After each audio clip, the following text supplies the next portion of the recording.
Yeah, you're gonna need to close the door because I'm loud and crazy. This is good. All right, so we are going in. Yes. Welcome to another episode of Stories to Create podcast right here at EOS Club. I am so excited right now because listen, I have one of the most decorative, colorful, energetic young lady here in Southwest Florida that's just doing humongous things, people. When I tell you marketing and PR, done. When I tell you boss, co-owner of creative architect, what do you call it? Creative architectural resin products. Let me put on my glasses so I can look serious. Listen, guys, without further ado, listen. Marilyn Santiago, welcome. Cornell, finally, you invite me. Finally, I'm like, dude, are you gonna invite me here? Or what's going on? Listen, guys, you hear her say that I've been invited. People, she's busy. Let me do the violin. Let me get the violin here. Okay. No, seriously, I'm super excited to be here. Yes. You know that from the moment I met you a few years ago, I became such a big fan of yours and your nonprofit, yes. your writing, yes. your basically everything you touch turns into awesome and I have honestly and I really mean it. I admire your professionalism and I admire your dedication, your inspiration. Not everybody so you can be professional, but if you don't have it here, that's you know we have a big problem. You're gonna need to hire somebody like me to make it sound like intelligence, you know. And so. Yes. So I've been an avid fan of yours. So thank you for having me here, I'm very excited to be here. It's gonna be fun. Yes, and I can say the same thing for you because I got to tell you, when anyone mentions your name, the word that comes out is the plug. The plug. She is the plug. Everyone knows you. Everyone that you need to know knows Marilyn, and this is it's important. It's not who you know. It's who picks up your phone calls. It's who picks up the phone calls because sometimes I work in the entertainment industry for many years. Yeah. You were not born. Yeah. But I was. I know everybody. So I work with everybody, with big artists and stuff, and everybody was so excited. Oh my God, you know this and this and this and this. And I was, you know what? Knowing, so I can know you from checking you online. Right, you know, right, I can know you from seeing you in an interview like we're doing now. Yes. But it's who picks up your phone calls. If you say you know Pitbull and he doesn't pick up your phone call, you don't know Pitbull, you met Pitbull, you know, that's different, you know, it's who picks up your phone calls. So, yes. So that disclaimer. I like that. And I got to tell you that I really admire a lot of what you've been doing and all the ladies that's been watching you and been trying to follow, but it's hard because they're not you. But you know what? We all are individuals. We all have our blessings. We all have our characteristics, and as long as we embrace them and focus on them and make them available, I think that everybody has the potential to go for greatness. I truly agree. My blessing is that I went through so much in life that I don't want people to go through the stuff I did, and I want to make sure that everything is inclusive for people here, especially in this market. We were talking about the market. I was sneezing today. I came over sneezing. Like, I'm allergic to Fort Myers. Because sometimes, you know, there's a lot of discrimination, sadly, in this market, and there's other things that we need to work on, and I'm glad to have a big mouth so that I can express, let them know we're going, so that I can help people not go through the stuff that I did. So that's pretty awesome. I like that. So what we're gonna do with our listeners today, we're gonna take our listeners back to the early years, to the little girl years. Okay. You know, born, grew up, where was that? I was born and raised in Puerto Rico. Oh, nice. I was born and raised in Ponce, Puerto Rico. Okay. And I'm glad you asked me that question. Not for the I had a nice childhood, blah blah, but because I want your audience to think about their passions. Okay. Because when I was born and raised in Puerto Rico, come from a beautiful family that they spoiled the living crap out of me, and I remember we lived in a big house in Puerto Rico. The kitchen, I lived with my mother and my grandmother. And in the kitchen there was a big dining room table, like a breakfast nook, but it was a big table. And my mother had a small white transistor radio. And when I was a child, I probably can tell you, Sunshine, I probably be like 4 years old. And while they were cooking and listening to music and listening to the radio, I just sit on the table and watch the radio. For hours. They were cooking, I was stealing food, I was playing, I came back, I went back and watched the radio. The thing about that, the importance of that for me is that little did I know I was becoming a radio program director. I was noticing when the DJs messed up. I was participating in all the elements of promotions that they had, like contests, like trivia questions and stuff like that. I was always like calling but I'm a baby. I'm a little piece of nothing, you know, like I don't even answer the question. And they were like, is that her again? I'm your best listener. Come on, so you need to listen to me. And before you were not born again, they had turntables before. So the DJ had to play the song, cue the other one, and then play the other one. And sometimes they got it by mistake and they played the same song twice. And that happened a lot. And I was the person calling, hey, yo, Mr. DJ, you played the song twice, you know, and many years later, when I became for the first time a program director of a radio station, when my DJ did something like that, and I was calling them like, yo, you messed up, I was like, oh my God, that started when I became a program director when I was 4 years old. So passion. While you are growing up, you're gonna find elements of things that you love, and they might become your passion in life.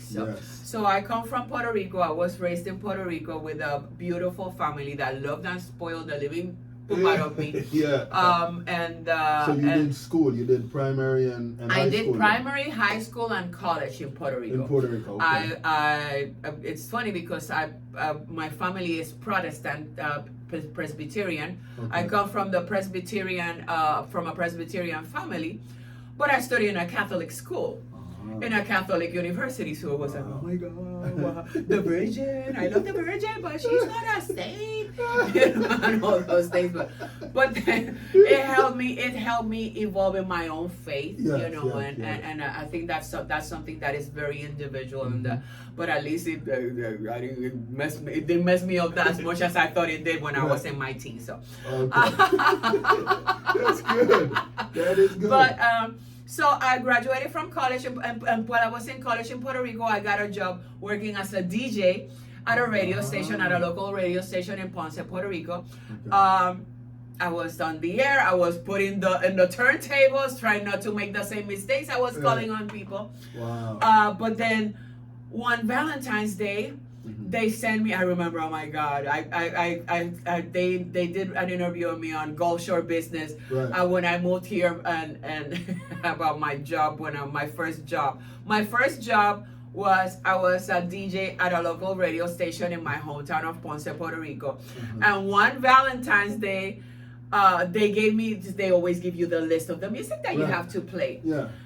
And they gave me nothing but rock and crappy music and a song called Tarzan Boy. And I was like, it's Valentine's Day. I'm not gonna play that Tarzan Boy. So I played like some Air Supply in Chicago and some of the music that was had. I'm talking the 80s. You were not born, Cornell. You were not born. But there's a group called Air Supply that maybe you thought it was just an oxygen company, but no, it's a band. It was a band. So I started playing Air Supply, and people were calling me like, "Oh my God, Marilyn, you're jamming. The station sounds amazing." Blah blah blah. Yeah. The program director was listening, and I did not play any of the songs that was in the list that he sent me. I was playing all the music that I had. So what they did, they fired me Oh no! from the radio station. That's okay, no problem. They're like, you didn't listen. I didn't listen. I did exactly what they were, what I was avoiding people to do when I was a child. Right. So, but then later on, I graduated from college, and my first job after I graduated from college was being the manager of one of the stations, and one of them was there, and I was like, "Hey, remember me?" So you don't want to know what happened after that. You didn't fire them though. No? He fired himself. Oh. Let's say he fired himself, and Okay. I didn't have a problem with that. I said, Okay. "Okay, no problem." "Okay, Tarzan boy, you can get out of here now, my friend." That is awesome. So when did you leave? So you did your first career after college in After Puerto Rico. college in Puerto Rico, yes. Okay. I worked in Puerto Rico for several years. Mhm. I relocated to Chicago a few years after that. I got married, and life took a toll on me, domestic violence. Oh, And no. yes, I was in a very toxic, very toxic relationship, and Oh, no. and I had to leave Puerto Rico. And then my mother passed away, and I don't know if your mother is alive. I hope she is. But when you lose your mother, you being in your country is not the same. I know. Yeah. And then going through the stuff that I was going through. I'm sorry, my allergy. I'm allergic No, to this. you're I'm fine. sorry. You're fine. Yeah. After going through the things that I was going through and losing my mother, I had a brother who lived in Chicago, and he told me, "Why don't you move in with me?" And I said, "You know what? I will move in with you." He came, but my ex-husband went after me, and that was another story. Oh man, he couldn't But lose yeah, you. he couldn't lose me. He couldn't lose. I'm amazing. This is true. This is true. Awesome. Yes. I was yes. pretty awesome. I'm still Yeah. pretty awesome. Yeah. But I moved to Chicago. Mhm. I started working. I remember after with all my college education and my experience working in broadcasting and public relations and all that stuff. I have a great resume. Right. I got to Chicago, and it was difficult. I didn't know anybody, and I could not find a job, so it was a little hard. I was working.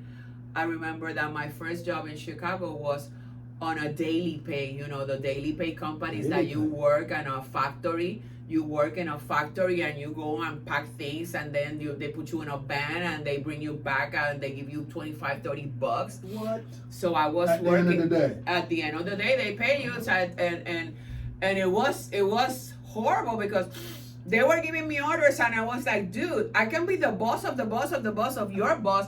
And she was like, "I'm your boss now, so you need to pack this thing." And I'm like, "Okay, no problem."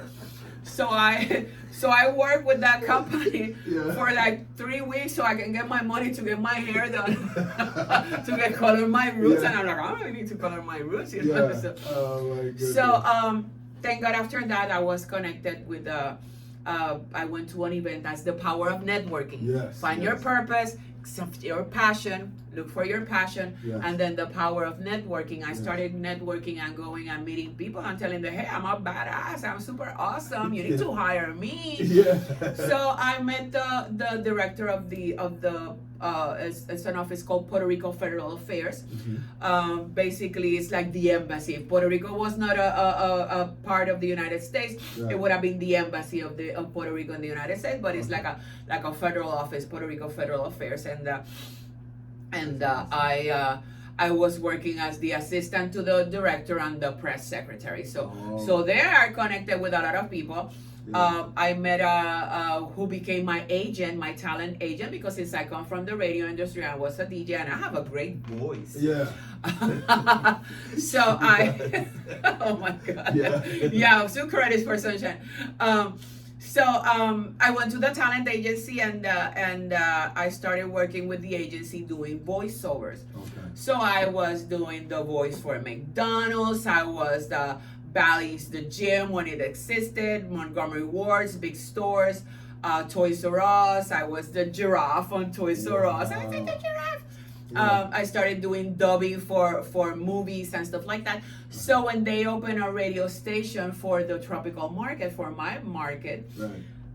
of course, the people that they were in the scene, they reach out to me and they say, "Hey, we're opening a tropical radio station. Would you like to come and work?" So I became their DJ, Yeah. and like 2 weeks later, I became the program director because they Awesome. knew that I had that. So that became my job while I was in Chicago for 10 years, which I consider Chicago my home. I'm a Chicago girl. Yeah. I became very connected with the community, and the station, although it was a small radio station, it became #1 in the city of Chicago, which was like super awesome. Yeah. People basically is the one thing in radio is called TSL. In the radio industry is called TSL. It's time spent listening.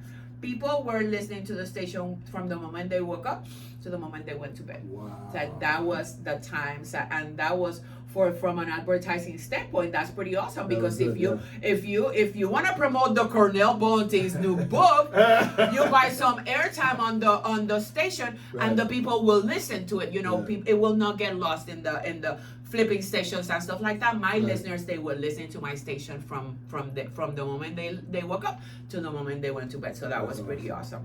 I was blessed to help a lot of people with their careers. I made stars. Made stars, Cornell. There were people that they were, and Monstro and some other guys that they were just listeners and fans of the radio station. I put them to work on the radio stations, and they blew up, and they became stars, and still we are friends, and we have a great relationship. I'm telling you, Chicago is my home. That is I'm a amazing. Chicago girl. When did you decide to leave Chicago? I decided to leave Chicago when my ex-husband was coming out of prison. The same day. The same day he came. Yeah. You can't hit us like that. So why did he even went to prison? Because he had a strong drug addiction, and sadly, because everybody deserves to be happy, Cornell, and everybody does deserve to be happy. Yeah. Sadly, he had a turbulent past, and he succumbed to the drugs. Okay. And his addiction was stronger than his will to succeed, and sadly, he did a lot of bad things, including domestic violence, which I'm blind from one eye. I have broken ribs. I have, my face is deformed. You look at me, you start saying like, oh, she is really messed up. Makeup is a good thing. Yeah. But so they caught him stealing, and sadly he had to go to prison. So I know that was my window to disappear forever, and I did. So the day that he came out of prison, I relocated to Florida. Okay. I was coming for a few weeks to spend time with my family and stuff, and I ended up staying. I got a job offer that I could not refuse in the radio industry. I moved to Miami, and I started working for a company called Latino Broadcasting. Okay. The one in Chicago was Univision. Yeah. So the monster of Univision. Yeah. So I have worked for some of the most important broadcasting companies, Hispanic broadcasting companies in the United States. So Latino Broadcasting basically was a radio syndication company. We had the rights to Mexican professional soccer, which is huge. Right. We had the rights to some of the most prominent news people like Jorge Ramos, Maria Antonieta Collins, Teresa Rodriguez, people that they are powerful speakers, communicators. They do the news at night for all the Latinos in the country. So I was working with them, and of course I come from a music background, from a music broadcasting background. So I brought music programming for the network, and they did extremely well. Yeah. But then in Miami, something happened that was quite interesting. Mm-hmm. Miami is such a market that the possibilities are endless. And when you are a creative, we were talking earlier about if you are sleeping and you wake up to go pee-pee, immediately your brain starts working and starts it starts working. Yes. So I realized that there was a lot of potential in the market, and I said, you know what? Let me try to go solo. Okay. In 2006, which was a very bad year for the economy. Yeah. But I felt very confident because I spoke to my bosses and I told them, yo, I didn't say yo, but I said, hey, boss. But I like saying yo a lot, yo. Yeah. So I told my bosses, why don't you, if I resign, would you mind if I keep you as a client and you cut my pay? I will still do the job. Right. And they were like, hey, of course. So I got a pay cut from my job to become so that they could become my client. Right. Okay. So that exactly. So so then I started working with other artists and performers and sponsorships and other marketing things. My background is in marketing, and I am a marketing geek. I'm a marketing freak. I love everything related to marketing. I was president of the American Marketing Association, and I love this thing. Right. So I started looking for opportunities. I had that base money, which is a good thing. When another advice, if you have your dream and you want to pursue it, keep your job until you cannot keep it anymore. Okay, because it's good to have a steady flow of salary, a steady flow of cash while you are pursuing your dream, and then when you're ready, when you really got it, then you go. So don't try to pursue your dream when you're broke, because it's gonna be really, really difficult. It's gonna be bad. Okay, it's gonna be really bad. This is very true. So that's what happened, and I started working basically connecting. Since I come from an advertising background and marketing background, I started connecting artists and celebrities with the brands. Okay, so I was working with AT&T, with the advertising agency that had AT&T, so I was providing them with talent for their commercials, for their campaigns, for the whole concepts that they were developing. I was working with Wendy's. I gave them artists that mucho dinero contracts for them to represent their burgers and stuff like that. I used to go to Hollywood to film the commercials and stuff like that, and sponsorships, like if there's a tour and I can get a company to do like an autograph session with the headliner, and they pay a lot of money, so I used to travel a lot with the sponsors, so that they could participate in the concert, and then the artists will come and sign autographs and do like a marketing concepts behind it. So I became really good at that, and I am still really good at that. But now I'm next week I'll be 58 years old, so I'm not gonna be the old lady in the backstage of a trap concert. So now I'm working with more serious people. I'm working now with authors, with motivational speakers, and that's how we met, actually. And congratulations on your new book, my man. Thank you. There you go. So tell me about your book. I knew she wanted to do it. My listeners be like, don't let her do it, Cornell. We want to hear about you, but we'll talk about it. We'll talk about it. We'll definitely, and if you want to, I'll be more than happy to come here and create some content for you. I get very marketing oriented, how you heard her here, people. You heard her here. She said it. We got a book. Habemos libros. Habemos nuevos libros. I like that. So when you left from Puerto Rico, was your mom still alive, or no? She had passed. No, she has passed away. She had passed away, so that's why now it's different. I come from a very old family. I said I'm gonna be 58. And I was my grandmother's youngest granddaughter. So I have cousins that they're like 90 years old. Wow. Most of my uncles and aunts, I just got one left.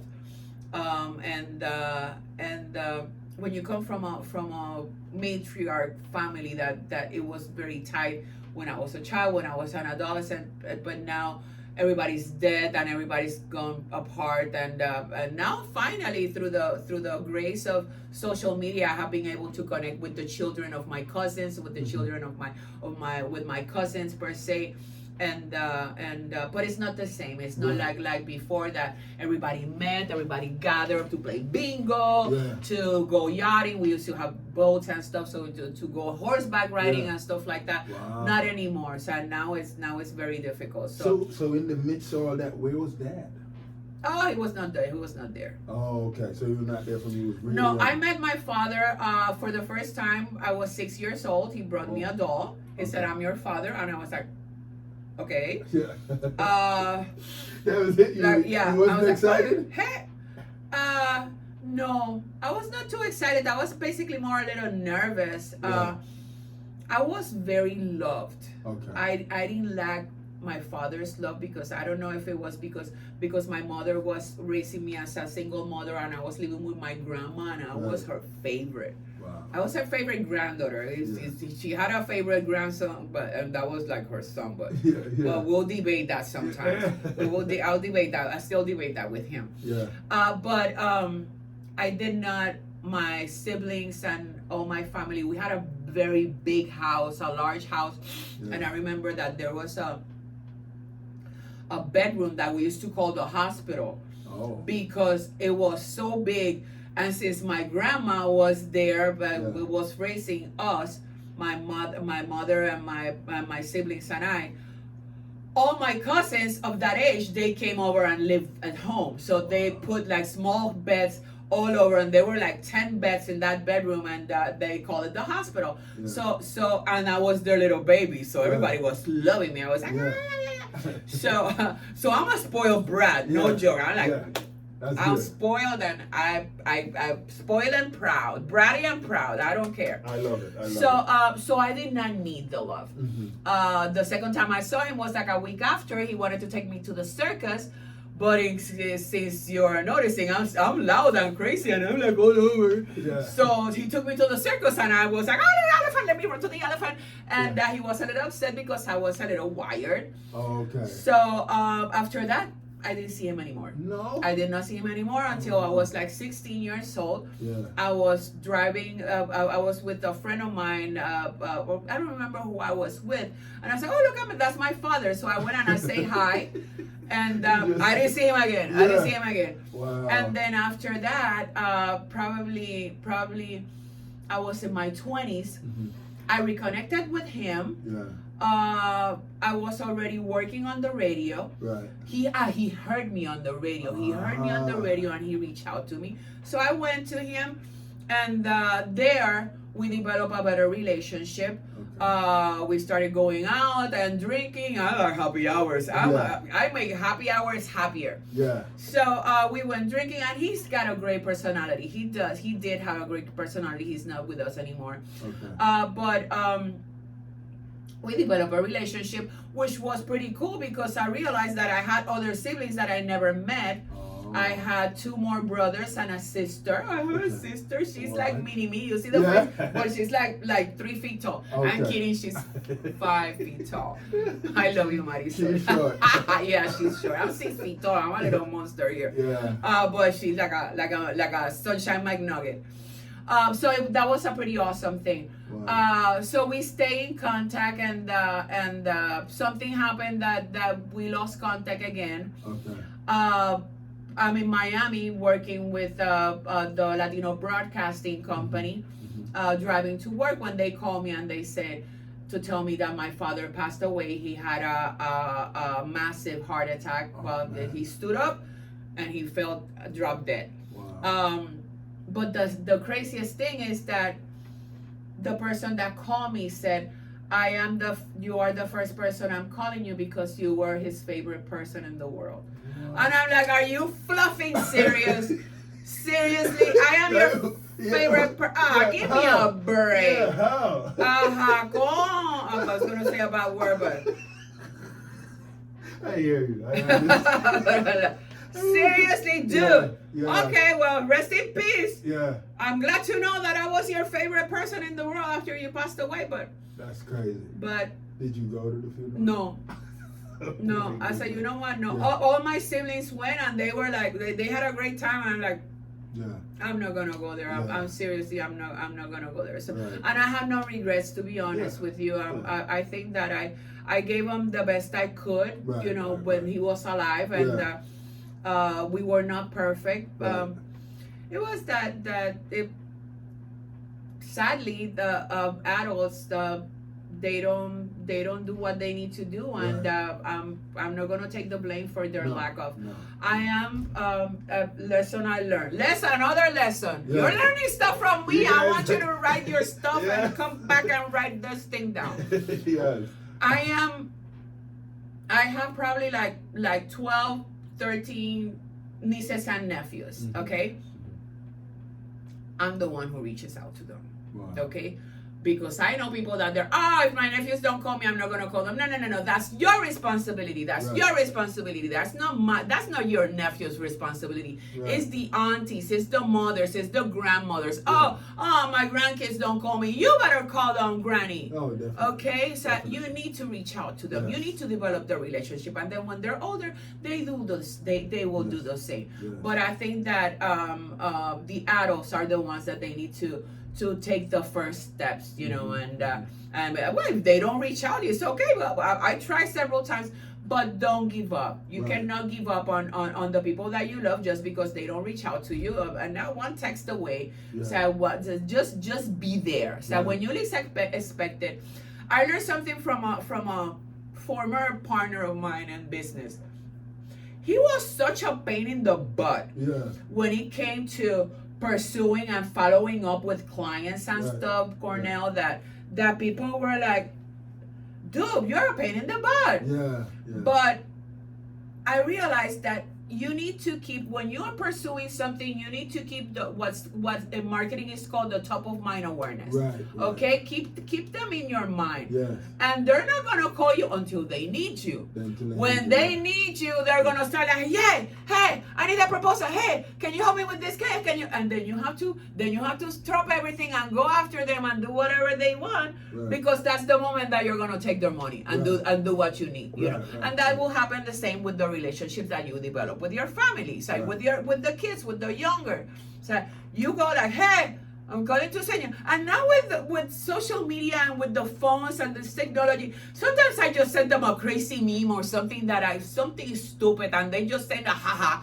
Yeah. And that's communication. That is Right, communication. So keep them on their top of mind awareness. Mm-hmm. And when you least expect it, you're gonna get a surprise from them. Yeah. I like that. Yeah. So, for everyone that would want to hang out with you, have a drink with you, what is your favorite drink? I like the white chocolate martini, Ooh. but it is so fattening, Oh. and I don't care. Yeah, but it doesn't really affect you, so. It does. It does. It does. Especially my conscience. The next day I wake up like bloated, like, oh my God, there's a lot of Baileys and vodka here, sunshine. What have you done? So you used to drink Baileys? I love Baileys. I love it.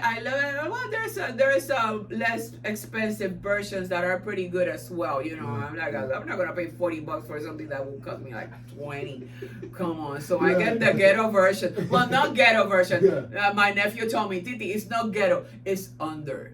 Under. The under version. Okay, the under. It's under. Let's go under. Okay, I'm under. I'm under. So let me ask you, with you height, did you ever get into any sports in school? Or? Yeah, Okay. come on, I'm 6 feet tall, Yeah. man. Hello. I better use it for something good, you know. I was not modeling. We were talking about modeling in the past, you know. That doesn't pay the bills in some markets unless you're in New York or in Paris and stuff, and their competition is crazy. Right. So no, I play volleyball. Oh. I played okay. and I became a professional volleyball player. I'm good. Ooh. I was good. I'm 6 feet tall. I just raised my hands and I block your hit. That's Just like that. That's it. You ever go on the beach and just play volleyball? No, beach volleyball is hard. Is it? Walking on the beach is hard. Imagine jumping on the beach Yeah. for an hour completely. No. That's Yeah. I got That's what my it is. respects to beach volleyball, to beach anything, to be Yeah. I'll be at the beach under an umbrella with a big drink and a large straw. That's it. Oh my goodness. No. Beach volleyball, no. That's too much for me. But I did play, and I loved it. Sadly, I cannot play anymore because of my domestic violence situation that I lost. I don't see. Right now, I'm standing here. I don't see you, Cornell, and it sucks. Oh no. So now, if the ball comes up, I have difficulty, with my vision. Yeah. So I cannot play, and I miss it so bad. Right, Oh my God, I will be like super skinny and super fabulous. Now I have to go to the gym. But playing volleyball was for me. It was a lot of fun. Yeah. I still miss it. Miss it a lot. Did that- you play any sport? You're tall too. I What did you do? I did. I played cricket. I played rugby. I played football. Really? Well, when you guys hear football, I know you're probably thinking not American football. Soccer. Okay. Yeah. So I was gonna go. Okay. Yeah. And rugby. And rugby, yeah. Do you know any of those? I had a guy. Show me one. No, I'm not. I had a guy drop kick me one time. I'm like, dude. What? I'm telling you, Like, haters are everywhere. I tell you, it was something else. So now you're in Miami. How did the transition back, or you were commuting? No. Well, a little bit. Okay, this is what happened. In 2013, after being many years in Miami working on the entertainment industry, I realized that it is a very superficial industry. Right. Entertainment is very superficial. My nickname is Sunshine, so I consider myself a really nice person, unless my menopause kicks in and I want to kill you. But I'm almost over. Hopefully, I'm praying for that every day. Yeah. But it was hurting me because people were nice to me just because they needed something from me. And I don't like opportunistic people. Right. Yeah. I realized that it happens everywhere in all industries, but the entertainment industry was one that was very complicated. Right. I once had a conversation with and I was working with celebrities that they were mentally damaged, Right. and not because of their life or nothing. I was talking one day with a psychologist, Right. a friend of mine that is a psychologist, and I told her, you know what, mommy, there should be a field, and this is some deep stuff. There should be a field in the psychology realm called entertainment psychology. Right. Because I was working with novelas, the soap operas. I was working with the stars of a soap opera that after the soap opera ended, they could not go to the next soap opera because the character, they will not allow that. So they had to wait. Wow. And the person that 3 weeks ago was on the spotlight on the red carpet doing all these beautiful things and fabulous and being interviewed and being a celebrity, Right. was making the line at Walgreens, and people were not looking at them the way that they were looking at them 3 weeks ago. Right. And that will affect their psyche. Yeah, That's the reality. So they yeah. get affected, and I have seen that, and that's where people were reaching out like, hey, I'm not doing well, can you get me a gig, can you help me get a commercial, can you help me with something? And then when they became a star again, they forget about you. And I'm like, no, you're not gonna do this thing. Yeah. So I became a little bitter with the entertainment industry, and I was trying to look for a way out, Right. not knowing that it's addictive and it will drag you again. That's what I'm doing now. And you just need to be creative, and once again, when that's your passion, so you need to program yourself so that you can diversify it and get creative to it. Right. So I was looking for ways to get out of the entertainment industry or take a break from the entertainment industry. So it happened that I met this amazing guy, Steven. You met my puppy, my honey, Steven, my Steven. Yeah. And Steven was working not far from me. He was completing a non-compete that he had when he sold his factory. And basically he was doing his time waiting for his non-compete to expire so that he could go back to business. And I said, well, I'm very smart. Let's put together a business plan. Let's secure some funding. Let's make this happen. So we did. Not that as easy as I said it sound. You know, we were walking with a business plan right here, like, hey, would you like to hear about the company? And got dissed by a lot of friends and people that they say, oh, I'll give you the money, and then where's the money? Ghosted. And that happened a lot, sadly. We lost a lot of friends that now they regret it. And I'm so glad they regret it. Sorry. We're making millions now, thank God. Thank God. But he lived in Fort Myers before Steven. The company he had was in Fort Myers, so he had his clients here. His daughter was here, and he wanted to keep it in this area. The cost of production was better here than in Miami. You rent a warehouse in Miami, it will cost you a lot of money. So there were a lot of factors that they were very important. So and I was tired of the Miami beach and Miami crazy entertainment scene. You know, I was getting older. I was not gonna be the old lady in the backstage of people were, and I'm like, bum ba ba bum ba bum ba bum bum ba ba bum ba ba bum ba ba, and I'm like, you know, so I had to count my losses and get the hell out of there.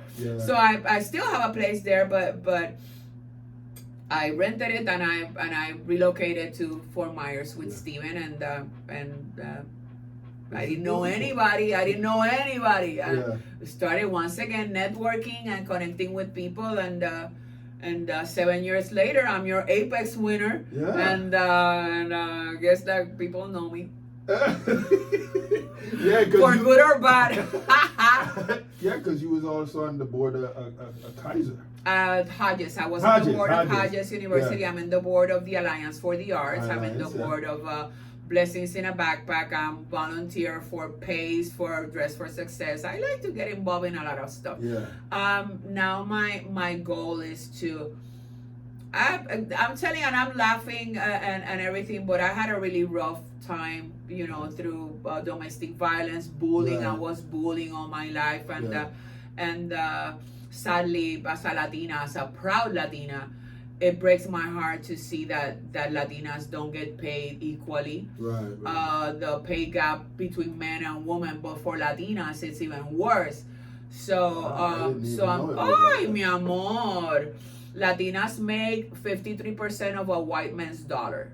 No. Period. Wow. Period. So that's why I became my own owner. I was a business owner. Like, I'm not gonna be your salary man. I got good taste and bad judgment. So I need more money, papi. I'm sorry. I need more money. So let me get the hell out of here and struggle and hustle myself. So I don't want people to go through the stuff that I did in my past. So I want that to be my legacy. I want people to live a better life and have better conditions of life. Sadly, the same social media and the same state of the world with all the miscommunication and misinformation is hurting a lot of people, and I got a big mouth, so I hate injustices, and if I see something unjust, I'm just gonna say, yo, don't do that. I'll kick your butt. You know, so I'm trying. I'm trying to help people. I was last year's ACT chairperson for their gala. ACT is, I don't know if those of you don't know it, abuse counseling and treatment is an organization that provides shelter and assistance for victims of domestic violence, so that they can stop being victims and become survivors. And human trafficking, which in this area is ridiculous. Right. So I try to get involved in organizations that help the underdogs and help those and help others have a voice. So that's what I'm trying to do now while I'm helping now keeping the factory. The factory is doing extremely well. It's called Creative Architectural Resin Products. We design, manufacture, and install architectural elements out of polyurethane resin. So we make instead of wood or stone brackets or shutters and trim for the construction industry, we make it out of polyurethane, which is more convenient for weather resistance and it's easier to install. So it's a great niche. Yeah. And I kept my other company, but like the passion that I was telling earlier, I'm like, I want to go back to entertainment. Right. But then I'm not gonna be the old lady in the trap concert at 2 a.m. Right. Like boom, boom, boom, boom, boom, boom, boom. I'm not. Yeah. So I'm working with people that are more my age group. Like speakers, authors, and producing events that are educational and inspirational and more organic for that sake. So it's pretty interesting. It has been a pretty awesome ride, and I hope that I leave you better than before you met me all my life. So that's my consigna in Spanish. That's my goal. Is the ikigai. Find your purpose in life.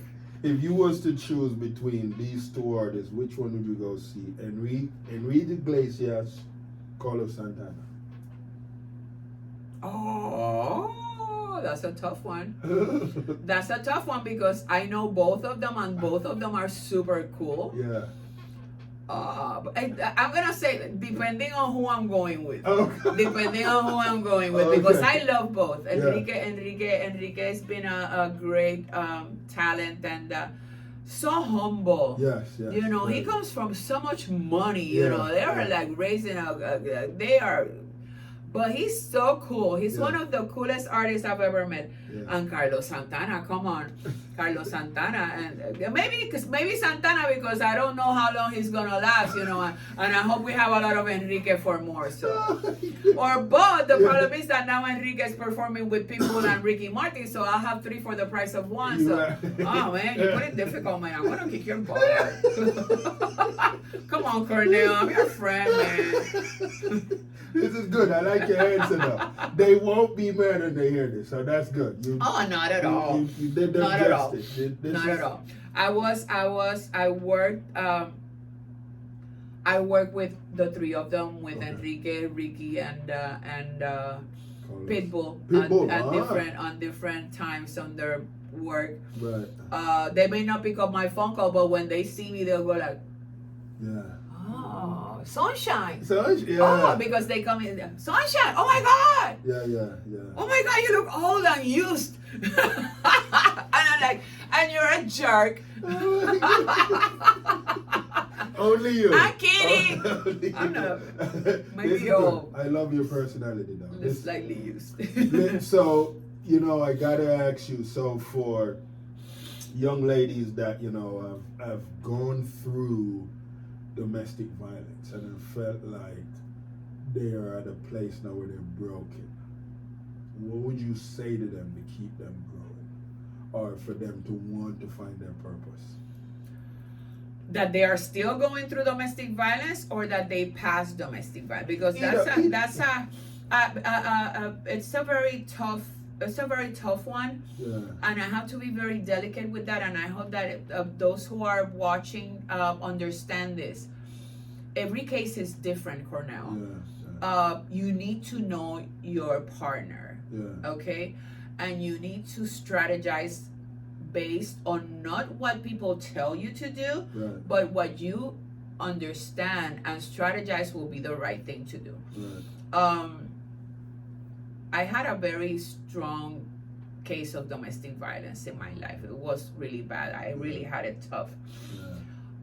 It was a very smart man, a very, mess up with my head. Yeah. And I had to be very smart about it. I had to create a strategy and work towards it. I created a word. You know that you have outsmart. You have smartass. So I created. You have smart. You have outsmart. You have smartass. So I created a word called outsmartassing. Oh wow! So yes, that's my. I need to register that word, and if you do, I'm gonna kick your butt. It's mine. Well, it's here. Outsmartassing. You said it, so it's yes, it's there. It's there. Okay. Outsmartassing. Outsmartassing to me is the process of you to become more smartass than somebody that you need to be above that without them knowing, because that can kill you. So that's the problem. So things like this, sometimes people, they think that you're there because you want to, because and there's so many reasons for that. So they might be scared. They have nothing else to do. So they have no money. They have no resources. And there's a lot of things that can happen in your personal life that people will not understand. But fear is one the one that really affected me, because I was the one bringing the money in the house. He was a junkie. He was doing $2,000 a day in heroin and crack cocaine. You know, like up and down. Horrible. The time that I was having was horrible. But I was bringing the money, so the money was not the problem here. The problem was that he was threatening me, that he was gonna kill me, and he almost killed me several times. He hung me. I was hung once. You know, this is like really bad. I was hung. He hung me with an electric yellow cable. You know, horrible. I saw myself. I was like, am I dead? Like that, seriously. So every case is different, Cornell, and your listeners and your audience, they need to understand that don't listen to the people that they're gonna tell you what they think that they should do, because that can kill you. So my advice to everybody is know your partner, know their weaknesses, and create your own strategy quietly, without nobody knowing. You can search for help with there's a lot of organizations that they provide help, very confidential, and then strategize until you are ready to make your next move.